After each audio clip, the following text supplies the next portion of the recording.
Lagot kayong mga buhaya. Itong si Karen Davila, nagsalita na naman tungkol dyan sa maanumalyang flood control projects.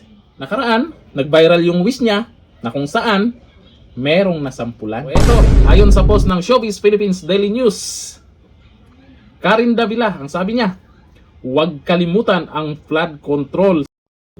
Nagbigay paalala muli si Karen Davila sa mga Pilipino na huwag kalimutan ang flood control, lalo na at lubog na sa baha ngayon ang Kamaynilaan dahil sa kapabayaang sistema ng gobyerno sa proyekto. Baka isisi pa rin nila sa mga Duterte, no? Hahanapin pa rin nila yung mga naging proyekto noon ni dating Pangulong Duterte. Ngayon, yung naging proyekto nila na pinagyayabanga ni Donyo nung SONA, anong nangyari? Nga. Ghost project naman pala. Tapos yung iba, may nakikita tayong ginawa, tinipid pa.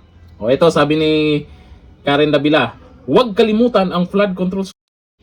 Huwag kalimutan ang matinding corruption sa 2025 budget kung saan bilyon-bilyon ang ninakaw. Buti pa to no? Alam niya kung ano yung katotohanan. Alam niya kung ano yung nangyayari ngayon dahil hindi natatakpan. Huwag kalimutan, may dapat pa ring ipakulong na malayang gumagala. Hanggang ngayon, sino yung gumagala dyan? Habang baha, andyan, gumagala. Ako, Dunyor, alam mo kaya kung sino yung gumagala pa ngayon? Na dapat talagang ipakulong? Auntie Claire, baka alam mo kung sino yon. Ayon dito sa mga nagkomento, sabi ni Adlimi Tano, wala namang ginagawa ang gobyerno. Meron. Oo, may ginagawa sila. Ang tindi ng ginagawa nila. Ang likot nga ng kamay, di ba?